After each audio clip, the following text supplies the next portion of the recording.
Hello students, welcome back to my channel students versus study. So आज हम इस video में करने वाले हैं क्लास 10th एनसीईआरटी बायोलॉजी के chapter how do organisms reproduce का वन शॉट।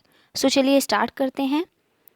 अब रिप्रोडक्शन तो हमें पता है क्या होता है, वो आप मुझे कमेंट में बता देना। इसके पार्ट्स की बात करते हैं। सो इसके दो पार्ट्स होते हैं, पहले हमारा असेक्सुअल रिप्रोडक्शन, दूसरे हमारा सेक्सुअल रिप्रोडक्शन। सेक्सुअल रिप्रोडक्शन वो वाला रिप्रोडक्शन जिसमें हमारा सिर्फ वन पेरेंट इन्वॉल्व होता है। ऐसे ही सेक्सुअल रिप्रोडक्शन में हमारे मेल एंड फीमेल दोनों की ज़रूरत होती है, क्योंकि दोनों के गैमेट्स फ्यूज़ होकर हमारा नया सेल बनाते हैं।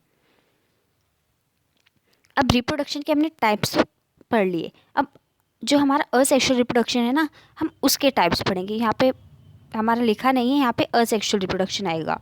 तो असेक्सुअल के भी हमारे कुछ पार्ट्स हैं, उनको देख लेते हैं। पहले हमारा फिजन। अब फ्यूजन का मतलब होता है कि कंबाइन होकर कुछ नया बनेगा। फिजन का मतलब है कि जो हमारा एग्जिस्ट कर रहा है ना, वो खुद स्प्लिट होकर कुछ और नया बनाएगा। तो फिजन का मतलब यही होता है कि जब हमारा ऑर्गेनिज्म जो है रिप्रोड्यूस करने के लिए अपने आप को स्प्लिट कर लेता है कुछ पार्ट्स में, तो इसे हम बोलते हैं फिजन। अब फिजन में हमारा दो टाइप्स का होता है। पहला होता है हमारा बाइनरी फिजन एंड दूसरा होता है हमारा मल्टीपल फिजन। बाइनरी फिजन में जो हमारा ऑर्गेनिज्म होता है वो टू पार्ट्स में डिवाइड करता है, टू डॉटर सेल्स बनती है एंड में। लेकिन जब हमारा जो मल्टीपल फिजन होता है तो उसमें हमारे बहुत सारे डॉटर सेल्स बनते हैं। अब जो हमारा बाइनरी फिजन है ये हमारा फेवरेबल कंडीशंस में होता है, बट जो हमारा मल्टीपल फिजन है वो अनफेवरेबल कंडीशंस में होता है। क्योंकि अनफेवरेबल कंडीशन मिलने पर जो हमारा ऑर्गेनिज्म है वो ये सोचने लगता है कि क्या पता बाद में फेवरेबल कंडीशन मिले ना मिले, इसलिए जितना रिप्रोड्यूस कर सकता हूँ या कर सकती हूँ उतना कर लेता हूँ या कर लेती हूँ, जिससे कि उनकी जो स्पीशीज़ है वो इस अर्थ पर बनी रहे। तो यहाँ पे अमीबा का एग्जाम्पल दिया है हमारे बाइनरी फिजन में। तो ये हमारा अमीबा है, इसका जो न्यूक्लियस है वो लंबा होने लगता है, उसके बाद वो अपने आप को दो अलग अलग न्यूक्लियस में डिवाइड कर लेता है। देन न्यूक्लियस डिवाइड होने के बाद हमारा साइटोप्लाज्म डिवाइड होता है, एंड साइटोप्लाज्म भी जब हमारा डिवाइड हो जाता है तो हमारे दो डॉटर सेल्स हमें मिल जाते हैं। मल्टीपल फिजन की बात करते हैं तो हमें यहाँ पे दिया है प्लाज्मोडियम का एग्जाम्पल।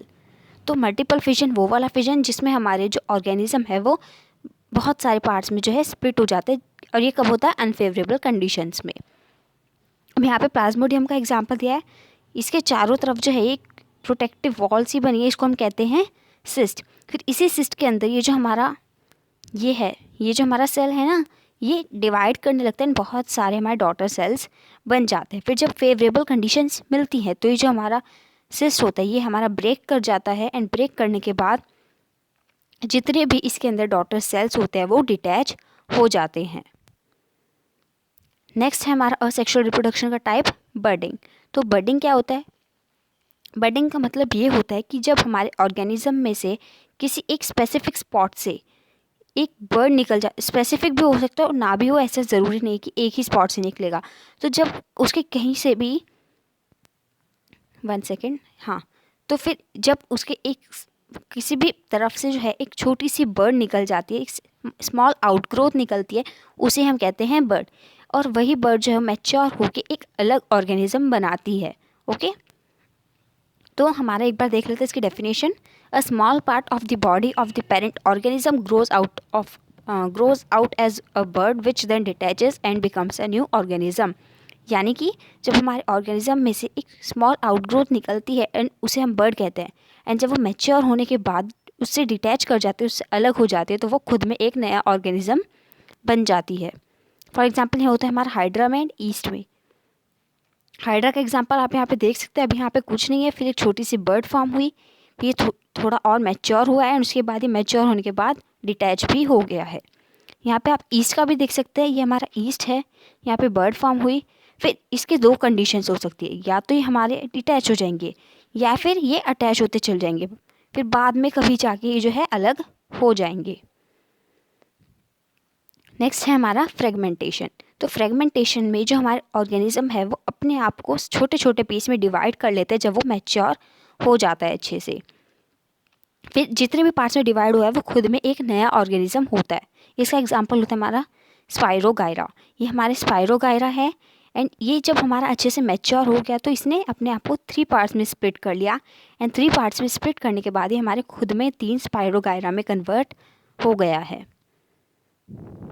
बात करते हैं हम रीजेनरेशन की। तो रीजेनरेशन में जब हमारा ऑर्गेनिज्म जो है उसका एक्सीडेंट हो जाता है। एक्सीडेंट मतलब कि उसका कोई भी बॉडी पार्ट जो है वो एक्सीडेंटली कट जाता है। तो उस जब वो बॉडी पार्ट कट जाता है ना, तो वो उस खुद में जो है खुद से वो वापस आने लगता है, मतलब रीजनरेट होने लगता है। तो इसलिए इस प्रोसेस को हम कहते हैं रीजनरेशन, कि ऐसा प्रोसेस जिसमें जो ऑर्गेनिज्म है जब उसका कोई भी बॉडी पार्ट कट जाता है तो वो उस बॉडी पार्ट को जो है उस अपने अंदर तो और वो दूसरा पार्ट ग्रो हो ही जाता है, लेकिन जो पार्ट कटा हुआ था ना वो बचा हुआ जो ऑर्गेनिज्म है ना उसको भी रीजनरेट कर लेता है। तो इसके एग्जाम्पल हो सकते हैं हमारे हाइड्रा, प्लेनेरिया एंड स्टारफिश। यहाँ पे हमें प्लेनेरिया का एग्जाम्पल दिया है कि हमारा पूरा का पूरा प्लेनेरिया था, बट किसी वजह से 3 पार्ट्स में डिवाइड हो गया है। एंड 3 पार्ट्स से डिवाइड होने के बाद इसने अपना ये पीछे वाला पार्ट पूरा कर लिया, फिर ये जो हमारा बीच वाला था इसने अपने आगे वाला पीछे वाला पूरा कर लिया, एंड जो हमारा पीछे वाला था इसने आगे वाला पूरा कर लिया। तो हमारे 3 मैच्योर हाइड्रास बन गए। हमारे स्टारफिश में भी ऐसे ही होता है। हाँ, स्टारफिश है फॉर एग्जांपल, इसका एक आर्म कट गया तो ये जो आर्म है ना ये खुद में भी एक नई स्टारफिश जो है जनरेट कर देगा, एंड इसका आर्म तो वापस आ ही जाना है। नेक्स्ट है हमारा स्पोर फॉर्मेशन। स्पोर फॉर्मेशन ही हमारा फंगी में होता है, जैसे हमारा ब्रेड होता है। अब अगर हमारा ब्रेड जो है फ्रिज में है तो फिर उसको कोई भी तरह का कुछ नहीं होगा, उसमें फंगी नहीं लगेगी, कुछ नहीं होगा। लेकिन जब हम उसको वहाँ से निकाल देंगे, फ्रिज से निकाल के बाहर रख देंगे, तो हम ना मतलब एक दिन में क्या कुछ घंटों में जो है हमें देखने को मिलेगा कि उस पर जो है फंगी जो है चिपकी हुई है, मतलब वो ख़राब हो गई है ब्रेड, हम कह सकते हैं। तो वो जो फंगी होती है ना, तो उसमें ही आते हैं हमारे स्पोर फॉर्मेशन। तो जब हमारा जो ब्रेड है वो ख़राब हो जाता है तो उसमें ना अगर हम उसको माइक्रोस्कोप से टेस्ट करेंगे तो कुछ इस तरीके का दिखेगा। एंड ये जो हमारी बॉल टाइप स्ट्रक्चर है ना, इन्हें हम कहते हैं स्पोरेंजियम। एंड स्पोरेंजियम के अंदर हमारे छोटे छोटे स्पोर्स होते हैं, एंड जब वो बर्स्ट कर जाते हैं तो हम कह सकते हैं कि उसने रिप्रोड्यूस किया है। ये हमारा फंगी में होता है। फिर नेक्स्ट आता है हमारा वेजिटेटिव प्रोपागेशन। वेजिटेटिव प्रोपागेशन हमारा वो वाला रिप्रोडक्शन होता है जिसमें हम प्लांट्स के वेजिटेटिव पार्ट्स का यूज़ करके उनसे नए प्लांट उगाने की कोशिश करते हैं। अब वेजिटेटिव पार्ट्स हमारे कुछ भी हो सकता है, हमारा स्टेम हो सकता है, हमारा लीफ हो सकता है, और भी रूट हो सकता है, लेकिन हम फ्लावर को जो है वेजिटेटिव पार्ट नहीं कह सकते हैं। फ्लावर जो है वो हमारा रिप्रोडक्टिव पार्ट है हमारे प्लांट का, क्योंकि उसके अंदर हमारे गमीट्स प्रेजेंट होते हैं। बट स्टेम, रूट या फिर हम लीफ की बात करें तो उसमें हमारे गमीट्स प्रेजेंट नहीं होते हैं। अब हमारा जो वेजिटेटिव प्रोपागेशन है ना, उसके 3 आर्टिफिशियल मेथड्स हैं जिनसे हम प्लांट ग्रो कर सकते हैं। कटिंग, लेयरिंग एंड हमारा ग्राफ्टिंग। एक एक करके पढ़ते हैं। लेयरिंग की पहले हम बात करते हैं। तो इसमें जो हमारा प्लांट होता है पूरा का पूरा, उसकी एक स्टेम जो है ना, हम उसको इस तरीके से स्ट्रेच करते हैं, उसको अपनी पुल करते हैं कि वो हमारे ग्राउंड को छू जाए। एंड जब वो ग्राउंड को छू जाती है तो उसको हम ऐसे करके ना उसके मिट्टी में उसको दबा देते हैं, उसके ऊपर हम वज़न रख देते हैं जिससे कि वो अंदर ही रह जाए, बाहर ना निकले। फिर जब यहाँ से वो ग्रो होने लगता है, वो ग्रो होने लगता है तो हम इसको यहाँ से काट देते हैं। इस प्रोसेस को हम बोलते हैं लेयरिंग। नेक्स्ट है हमारा ग्राफ्टिंग। तो ग्राफ्टिंग हमारा ऐसा मेथड है जिसमें हम 2 डिफरेंट प्लांट्स की जो स्टेम है उनको कट करते हैं, एंड उनको 2 अलग अलग प्लांट्स हैं उनकी स्टेम को हम जॉइन करते हैं। उनको जॉइन करने के बाद हम उनको इस तरीके से बांधते हैं, किसी तरीके से बांध सकते हैं, हम कपड़े से बांध सकते हैं, हम कोई भी तरीका अपना सकते हैं। उसको बांध के फिर बाद में जो है वो हम उसको थोड़े दिन बाद खोलेंगे तो एक सिंगल प्लांट के तौर पे हमें मिलेगा। नेक्स्ट है हमारा कटिंग। तो कटिंग में हम किसी भी प्लांट का एक छोटा सा पार्ट ले सकते हैं जिसके अंदर हमारा बर्ड प्रेजेंट हो, बर्ड मतलब स्मॉल आउटग्रोथ निकली हो, तभी वो ग्रो करेगा एक अलग प्लांट में। अब बात करते हैं कि हमारे वेजिटेटिव प्रोपागेशन के एडवांटेजेस क्या क्या हो सकते हैं। तो जो प्लांट्स हमारे आर्टिफिशियल मतलब वेजिटेटिव प्रोपागेशन वाले रिप्रोडक्शन से वाले प्रोसेस से जो है उगाए गए हो, तो वो बिल्कुल हमारे सेम होते हैं, एग्जैक्ट कॉपी होते हैं अपने पेरेंट वाले प्लांट की तरह। फिर सेकंड पॉइंट इसमें ये आता है कि उन्हें जो है ज़्यादा अटेंशन नहीं चाहिए होता, कि उन्हें अब बीज डाले हैं, फिर उनको मतलब पहले तो टिलिंग करनी पड़ेगी, फिर हमारे बीज डाले हैं, फिर उसके बाद उसमें इरिगेशन करना पड़ेगा, उसको टाइम टाइम पे इरिगेट करना पड़ेगा, तो इतना ज़्यादा झंझट नहीं होता है। फिर उसके बाद ये आता है कि बहुत सारे प्लांट्स जो है वो एक पेरेंट प्लांट से उगाए जा सकते हैं। एंड चौथा हमारा ये है कि हमें सीडलेस प्लांट्स भी मिल सकते हैं। अब बात करते हैं हम टिश्यू कल्चर की। तो टिश्यू कल्चर मतलब ऐसा तरह का रिप्रोडक्शन, इस तरह का प्रोसेस जिसमें जो हमारे नए प्लांट्स जो हैं वो किसी भी प्लांट के एक टिश्यू से ग्रो किए जाते हैं। नाम भी तो देखो ना, टिश्यू कल्चर। तो टिश्यू से जो है वो प्लांट ग्रो किए जाते हैं। अब सेक्सुअल रिप्रोडक्शन की बात करते हैं तो सेक्सुअल रिप्रोडक्शन में हमें वेरिएशन देखने को मिलते हैं। वेरिएशन मतलब कि जो हमारा पेरेंट ऑर्गेनिज्म है और जो हमारा ऑफस्प्रिंग है, उन दोनों में सिमिलैरिटी है बट दोनों सेम नहीं है।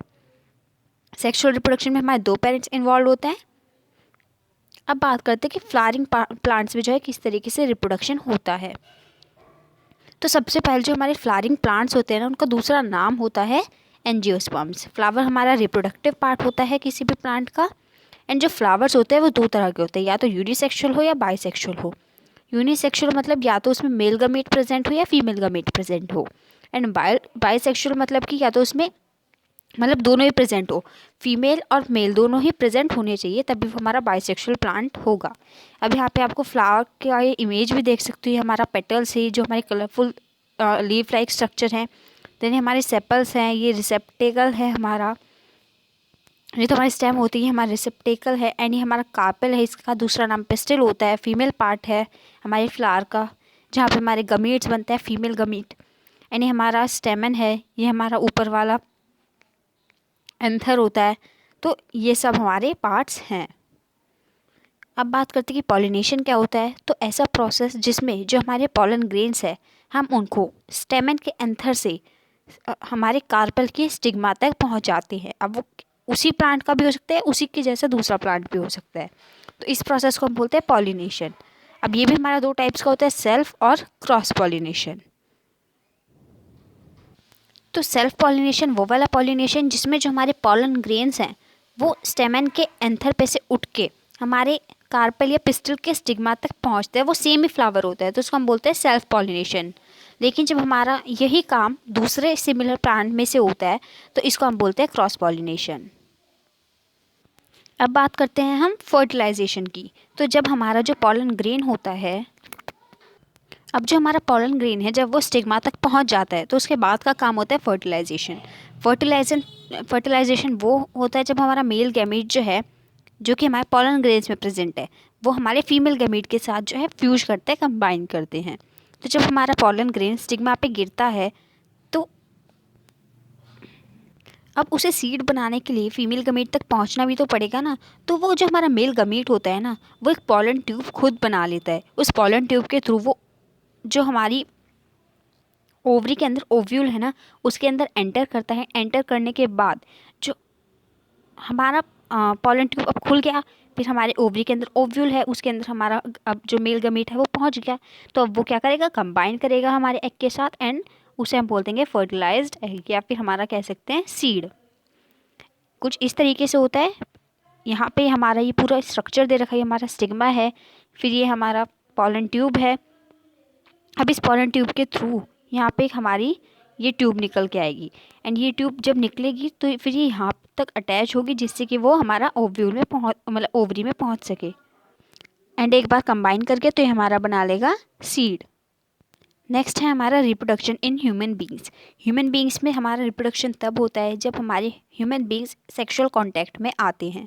जब हमारा मेल गमीट फीमेल गमीट के साथ कंबाइन होता है तो नया सेल बन के आता है, जिसे हम कहते हैं जाइगोट। एंड इस पूरे प्रोसेस को, इस कंबाइनिंग को, इस फ्यूजन को हम कहते हैं फर्टिलाइजेशन। ये है हमारा male gamete, that is sperm, and ये है हमारा फीमेल गमीट, दैट इज़ हमारे ओवरी। तो ये हमारा जो स्पर्म है, ये इसकी टेल होती है, इसका मिडल पीस होता है। देन ये हमारा उस स्पर्म का जो है हेड होता है। फिर इसके अंदर न्यूक्लियस भी होता है, साइटोप्लाज्म भी होता है, सेल मेम्ब्रेन भी होता है। ये ओवरी है, ये न्यूक्लियस होता है, यहाँ पे साइटोप्लाज्म होता है, ये हमारी सेल मेम्ब्रेन होती है।